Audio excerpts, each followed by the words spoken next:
There is a man who is becoming very, very embarrassed about the positions he's been taking that have not been going well. You're not narrowing down the list, Callum. No, but we'll get to it in a minute. We'll just mention first that there is the second birthday celebration there. You can go and check out just something on the website. Just always got to mention something. You look so pleased about it. Yeah, the silly string was great. Loved it. Anyway. You're welcome. So do go and check that out. Otherwise, we're going to begin, because the news of this story might be something I would never talk about usually, because why would I? But it starts out with Qatar and the 2022 World Cup being announced. This was back, I believe, in, 2010, when it was announced that Qatar was going to get this. And even the people in the photo announcing it just looked like, why have we got this? Like, even Seth Blatter and that dude there, I don't think they even believe this is happening, but whatever. This was the announcement back then. In case you were wondering how non-corrupt any of that process was, we do have also news on the Russian bid. The details came out about that. I thought we'd just dive into them. I've mentioned them before, but I've never pulled up the links, and it's funny as hell. So we have here that the Russians rented computers. They then destroyed the computers after they'd rented them. Hillary Clinton seen fleeing from the scene. Well, they'd done doing their bid for the World Cup, so what do I need these computers for anymore? So the company that had rented them out just destroyed them. They weren't going to rent them on to anyone else. Right. No need. Don't know who ran that computer shop. Somebody worked for the government or something. Anyway. But the Qataris, they paid $1 million to one of the delegates. That was released in the details. Right. This was actually all above board. Investigated by FIFA in the FIFA corruption investigation. So, well, this dude was paid $1 million by this dude in exchange for his vote, and he voted for the Qataris. Seems pretty corrupt. FIFA investigated that claim, and they said, yeah, well, that's all true, but it is irrelevant. Can you guess why it's irrelevant? No, I can't actually. Direct quote, it was only one of 13 delegates. Because you didn't buy off the other 12. No. There's no evidence of that, so Right. we don't have to consider it. So it's lucky we only found evidence for one. Otherwise, it might have been relevant to the corruption.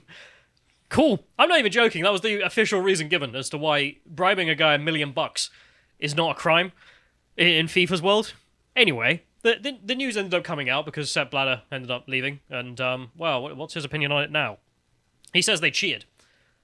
I don't know how he knows they cheated, given that only 1 out of 13 of the people who had the vote was bribed for realsies. That does explain his face while he was standing on stage, while the Qataris held up the World Cup going, we're going to host the World Cup. He sat there being like, wait, actually? Yeah. Wait, I thought we were just taking the bribes. I didn't think we were doing this. Yeah. Well, you did. I also love he sat there telling this. This is a book he's released. Right. This is him trying to gin up support for his book. Yeah, of course, back in 2018. Where he's like, oh, guys, read my book. I'll tell you that the Qataris cheated.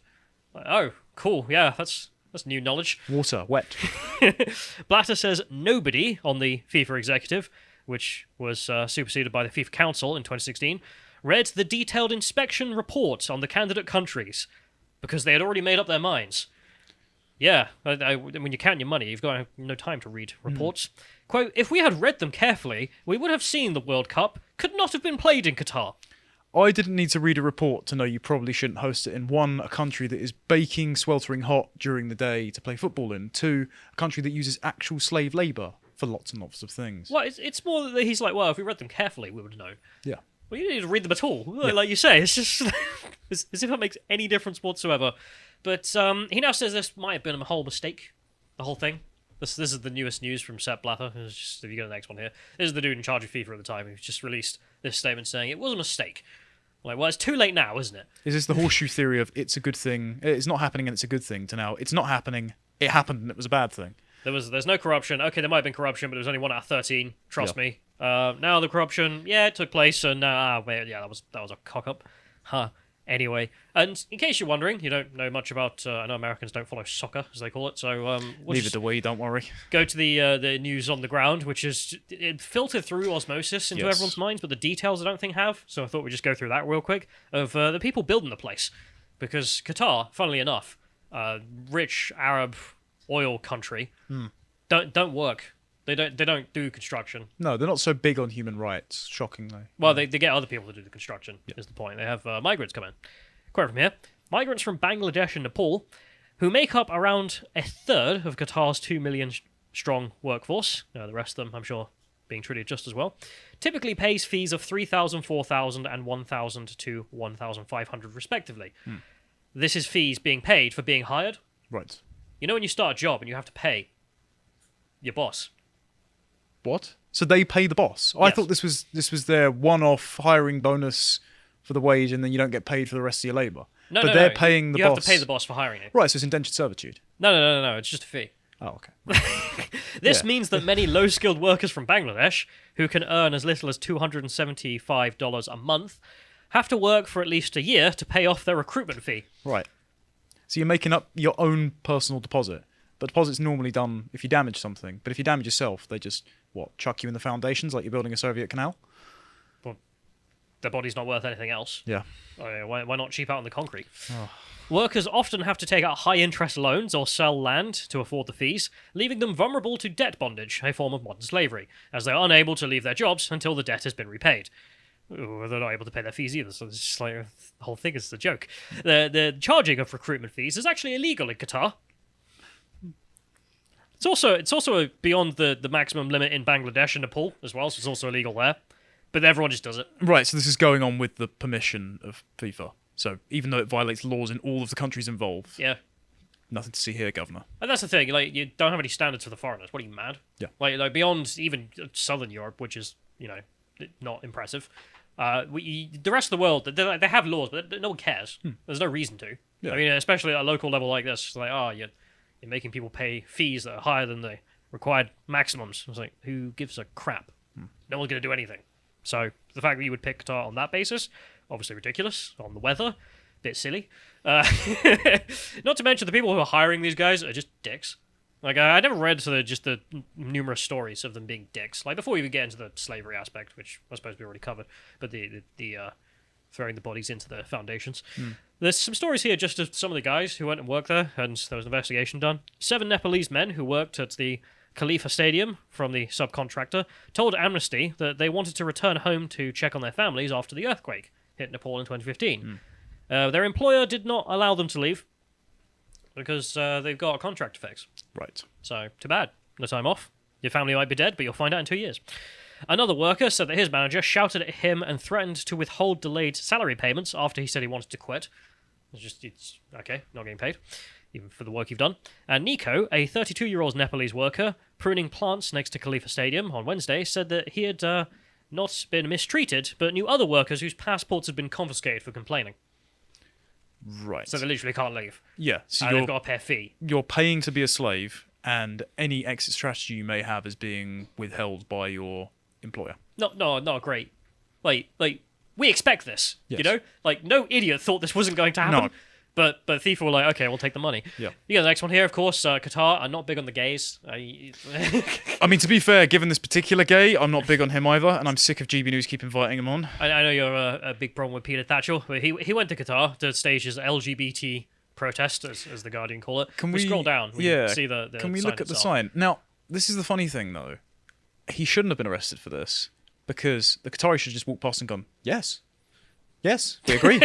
Because he is just actually describing so- the law. Qatar are actually anti-gay, and they're okay with it. For those listening, it says Qatar arrests, jails, and subjects LGBTs to conversion. Which is a factual statement. Hashtag Qatar anti-gay. And it's like, you are right. If you said this to the Taliban, they would be like, yes, Yeah. brother. Yeah, exactly. So, whatever. But everyone knows he's an activist in the UK and now in Qatar. And he was immediately deported for this because, what do you think was going to happen? Well, he thought this was going to happen. That's it. He just wanted to make headlines because Yeah, he needs some positive headlines to combat the fact that he apologized for paedophilia years ago. I know that's part of his repertoire, so that's why Yes. people don't like him. But if you could argue, let's say it wasn't him, like you've gone there and you're arguing for the fact that gay people should be accepted, and if you're a liberal, you'd be like, oh, yes, so cool. But Yeah. frankly, I don't know. I might have had that position like 10 years ago, but after being to Afghanistan and seeing in a Muslim country and being like, well, they literally want this. Like, this is their country, and we, as the foreigners, turned up and tried to change that, and it didn't work. Yeah, I can object to it from afar. Yeah, I not my opinion. No, I'm going to run my country, No. but I don't run their country, and that's just the facts of it. But Yeah. whatever, that's a rightist opinion, maybe. However, the Qataris also just coming over here telling us to not be big on the gays, which that's them. As you might guess, we have an ambassador for the World Cup in the UK said that being gay is damaging the brain. Which again, Yeah, well, considering this was reported by GB News, perhaps he just met Tom Harwood. maybe not. I think the Qataris might have a bit of firmer Yeah. position on that. In case you're wondering, punishment in Qatar, if you're planning on going for the World Cup, is 7 years imprisonment and death if you're a Muslim. If you're not a gay Muslim, no if you're death. a kafar, no death. No death. Right. Okay. I think reality just deployed because Yes. diplomatic problems. Yeah, Not exactly. is religious complaints about such realities. No. But that's the country FIFA chose. And you may even remember that Saudi Arabia even blockaded Qatar in 2017, if you go to the next link here. You remember this? No, I don't actually. The entire country of Saudi Arabia and all their allies decided to blockade Qatar. Wouldn't send them any trucks, shipments, nothing. And one of the points raised as to why they did this was that the state-run media Al Jazeera was allegedly supporting terrorist groups like the Muslim Brotherhood, Al-Qaeda, and ISIS. Right. So, just various Islamist sects infighting. Yeah, but, the Qataris are just doing that. And again, no one questions at this point. Maybe we shouldn't do the World Cup there. They're literally supporting terrorists. Why would you do that? You might be wondering if you're the Qataris. It seems a bit of a stupid move to endorse ISIS. But, of course, it's to promote chaos in the Middle East, so you can profit from it. Funnily enough, Al Jazeera Plus runs itself in the United States, aimed at millennials in the United States, Yeah, I've propagandizing seen them. lots of their tweets targeting English politics, funnily enough. Yeah, I'm always surprised by the number of people in the West who don't seem to realise. The kind of people especially who would be like, man, Russia today needs to be shut down. Yeah. And it's like, okay, you can make the argument. It's state-funded from a geopolitical enemy. Yeah. The guys endorsing ISIS run a AJ Plus over here, Al Jazeera Plus, specifically targeting your children. And what do they target them for? A social justice lens on the world struggling for change. The interesting thing is as well, Twitter has, on the Global Times, Chinese state-funded media. They don't have this for Al Jazeera or AJ+, Qatar state-funded media. But it's just the point of, okay, well, Qatar, what do they do in the Middle East? They try and create chaos so they can profit from it. Whereas in the West, they promote social justice. Why would you do that? Because you're accelerating the contradictions in a very similar way to Chairman Mao did. I mean, it's like the Chinese having TikTok. They have different brands of TikTok in their country where it promotes science experiments and they limit it to 40 minutes a day. Meanwhile, ours, it's all gender-bending nonsense and highly addictive. But the point being creating chaos. Yeah. The subject is not important. No. It could be ISIS, it could be, Boko Haram in the United States. It does not matter. The point is about taking the divisions that already exist and trying to make them as bad as possible. Yeah. And, okay. But point is, why have I gone through all of that? Whatever. It's just running of history, right? Point is, bad optics, bro. That would be that's my point, which is okay, FIFA do this thing, really stupid. Everyone can tell it's stupid. List of reasons as to why it's stupid. Continues to get stupider over time. And nobody thinks, okay, let's stop that. Okay, but FIFA are corrupt and an international corrupt gang. I think that's probably accurate. Yeah, sports cartel. Yeah. Okay, whatever. It's part of the world, and there are many corrupt things in the world. But then there's the Western interaction with this whole story, and that's where it gets political and funny for me. Right. Because it's going down very well. Because, of course, let's say you're a virtue signaler, and the Qataris offer you money. We'll get to that in a minute. We'll start off with just the French response to all this, which is very French.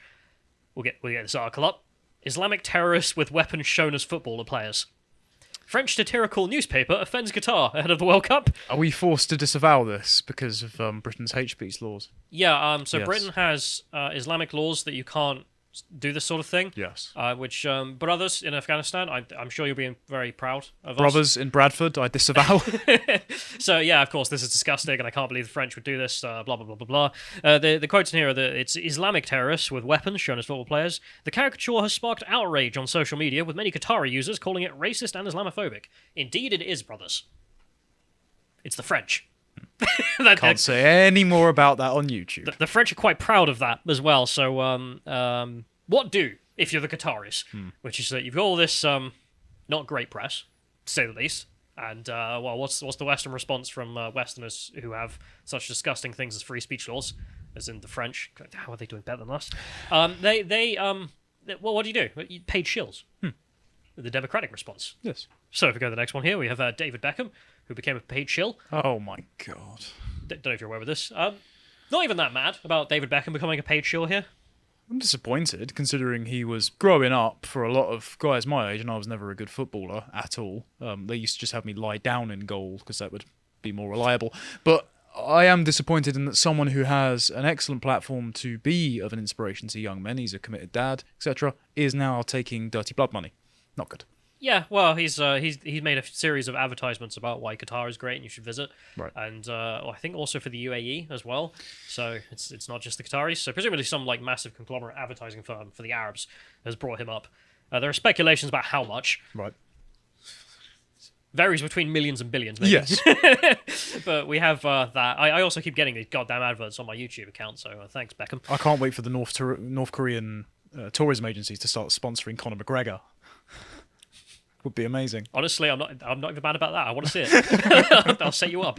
But the thing is, yeah, like Beckham, okay, whatever. He's not sitting there all day telling you about how refugees are welcome here. Yeah. So I'm not even that bothered. It's just like, okay, rich celebrity doing rich celebrity things. It means he's no longer a moral actor, but I don't know if he ever was. But then we have Qatar just straight up also paying England fans. I think they'll be easy to spot. Yeah. You'll see why. A group of 40 England fans are being paid by Qatar to attend the World Cup with instructions to deliver positive messages about the experience, to sing certain songs when requested, and report critical social media posts. Are they basically creating Barry from Four Lions? Yes. Just packed out in the stands. Just Big Baz in a turban. But also they're all going to be singing songs together. Have you ever seen the North Korean team? Like, there was I'll have to load this up, actually, because we better get this on screen, because otherwise, if people haven't seen it, it's bloody gold. So, the North Koreans were going to play at the World Cup. Right. And, well, you can't have no fans, because if you ain't got no fans, Yeah. it looks bad. You got no ground. then, well, what do you do if you're the North Koreans? Do you just import a bunch of your citizens in at gunpoint and hold their families hostage back home? Yes.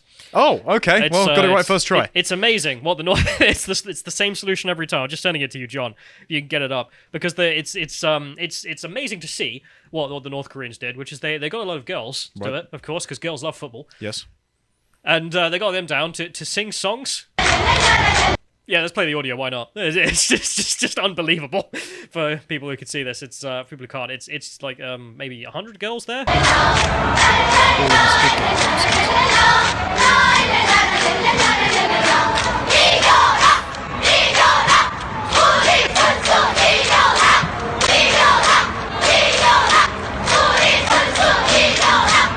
Yeah, I'm that lady there.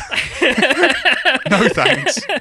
But how could you tell that these people are paid shills? There's no way of knowing. So, if you're at the World Cup, if you see 40 Barrys in the corner, just singing about how everything's great. Sing the songs, radicalise the moderates. so do take some pictures, and we'll all enjoy it.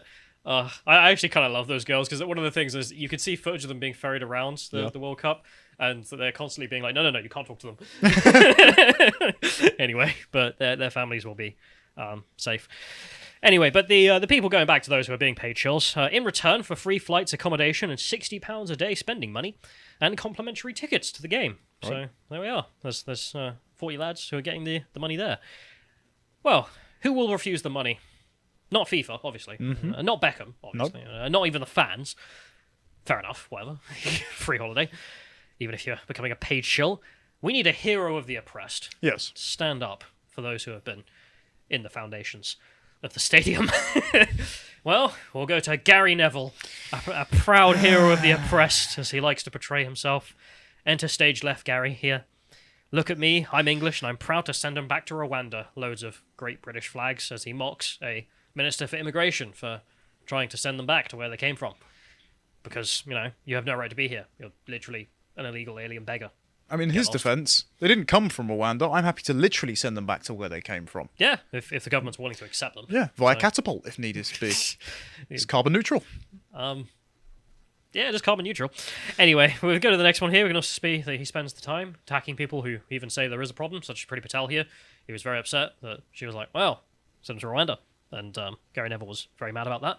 And then when we look at himself, he's also recently joined the Labour Party to be a hero of the oppressed all year round. If you go to the next one here, we can see, I don't know if you can hit play at this timestamp, because not the audio, just because it's the fact that he actually did a panel with Keir Starmer. I saw your abridged version of this, where he said any football advice for future Prime Minister, and he went, play to the left. Yes. Ha-ha! They're a bit noisy. Anyway. But he also goes in here talking about how he's been radicalised, he has to stand up for what's right in that clip. He also talks about how... Playing Qatar, radicalise the moderates. Support the Qataris, radicalise the moderates is a funny way of doing it, because turns out, the next one here, it was never about more oppression, it was just about destroying the homeland. Right. Whereas the foreign land I don't care. It is like crap. the Orwell quote of saying that a socialist would rather rob a poor box than sing God Save the King. And so they're not motivated by a love of the poor, it's motivated by a hate of the rich and Anglophobia. Yes, and a hate of the Anglos. Not a hate of the Arabs. The Arabs can do as they wish, and that's fine, but the English can't do as they wish because they're evil. You check yourself before you wreck yourself. It's either like everyone can do what they want because it's their land, who gives a crap, or like everyone's got to do as the English do, I suppose, but it's just not an option, whatever. Or everyone's evil, but that's not the money either. Why? Because next image, please. Money. Money! It's that simple, really. Yeah. Just Gary Neville, I have principles, but I also have money. So what's the point? And he got absolutely roasted for this in all places. In Have I Got News For You, which is usually a den of self-serving Westminster types. But I will admit, Ian Hislop does have some integrity occasionally, and did enjoy himself. And I suppose we'll enjoy ourselves with him getting roasted for this. But you know David Beckham, don't you? Yeah. Yeah, he's going, isn't he? Yeah. Yeah. How much has he been paid? I don't know. You do know. More than me. Yeah. Ian, is it coming home? What, your reputation?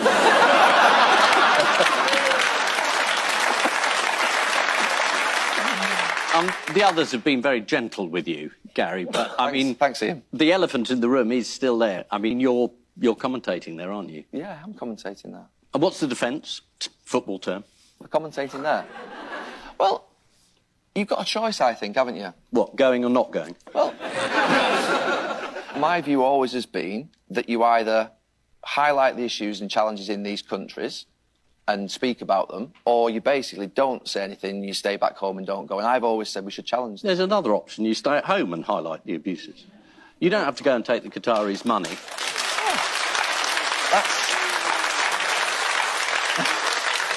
I'm not trying to be tiresome, but, I mean, it's not a very good defence. And how is someone like Robbie or the Black Eyed Peas supposed to highlight it? Are they going to make a speech on the stage? Of course they're not. You can highlight it. What, during a match? Well, highlight it during the commentary. It's the kick-off here in this appalling country's human rights record, and honestly, I think, someone's kicking a ball, but honestly, the amount of immigrant workers who've died, it's a shocker. Oh, it's a goal!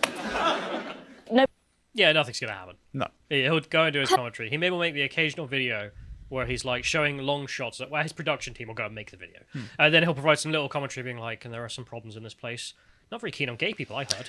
The easiest way you could have gotten out of it is by saying, oh no, I truly do care about human rights, therefore I'll donate it to this and this charity. But the truth is... Or just not take the money. Well, you could take the money and reappropriate it. However, the truth is, he doesn't want to do that. He doesn't care. He just wants the clout and the cash. No, but even if you take the money and then donate, you're still getting a net win and reputation. Like, don't do any of that. Like, just either, as he says, stay at home and criticise it if you want, or you could do what Peter Thatcher did and go there in your person and just hold up a sign that says they hate the gays. And, again, I don't know why the response isn't just, yes, we do, say the Arabs. You're Arabs. What are you expecting exactly? But, yeah, there's that. But then if we go to the last image here, just there we have it. And this is the most beautiful moment. I mean, we covered occasionally Gary Neville just being retarded. And that's in the homeland, of course. But when he goes to a foreign land, he doesn't criticise anything they do. They're actually perfect. Leave them alone. Won't you leave Brittany alone if she's only killed a few migrants? Whereas evil Britain has done what exactly? Nothing. Literally nothing. Sorry for ending slavery, I guess. Destroying our own communities. I think that's a crime that needs to be paid for, and the reparations paid to the locals. But in the meantime, you just look there all embarrassed. And I look forward to whatever the hell commentary he is going to provide. But I don't think it's going to be talking about the actual issues. Who cares? It's just going to be another centre of corruption for you. So there you have it. If you appreciated that segment from the podcast of the Lotus Eaters, you can go to lotuseaters.com to get access to all the premium content we have on the site, such as the premium articles we do, this one on what use is the Department of Education, with an audio track for silver and gold tier members. And if you'd like to check out what else we're putting out, you can follow us on Getter at lotuseaters_com on Getter. Thank you and goodbye.